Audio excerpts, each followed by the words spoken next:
I was really struggling with not feeling satisfied professionally where I was. And my husband was the one that kind of identified it initially. And he threw out this idea of what if you started your own business? The phone started ringing, and through relationships, I'm just incredibly blessed. It's because of the people who surround me that we're here today.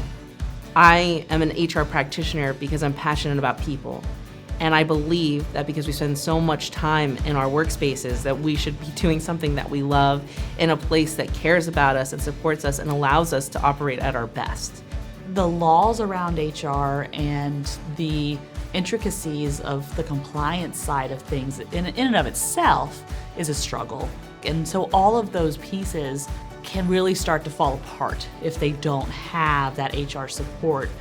Where my strongest points are is with the policies and procedures and the accountability side of things. So that's where I really flourish. When you're doing performance improvement plans, I prefer to use the word performance development plan, because now instead of saying you need improvement, I'm saying I just want to work on you to develop these things. And so it's really taking those little nuances, making them not feel attacked so they're more receptive to the conversation that you're trying to have with them.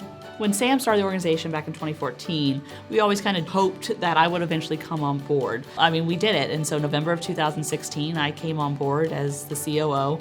She came on board because there was a need for helping with the basic HR functions in organizations, and I believe that that is necessary to establish a solid foundation to do the work for the potential and the development. And so a lot of the services that we offer here, and particularly where I focus my energy on, is really around what can we do to empower people to essentially shine at their brightest, reach that greatest potential, be at their best in life, in work, so that they can give back to their organizations, to their families, to their loved ones, and to the community.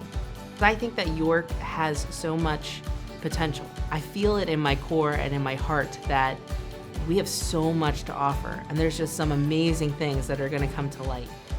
Do actually a lot of work with the local nonprofits behind the scenes. We are there helping to make sure that these organizations that typically don't have budgets for huge HR departments have that solid foundation, but also have access to some leadership development and staff development and individual development that typically is not offered to that market. And we do a lot with events of trying to attract people to come to York. And so these services, which I believe truly empower people to come up at their best, empower organizations that can impact our local community, but also the entire country or globally. Like, we have the ability to have that sort of impact and send those kind of ripples from here. Sometimes other paths seem very tempting and they're easy. My hope is that through this work, we bring people back to their original path, which I believe gives you the most fulfillment and the most joy and have a meaning in the world.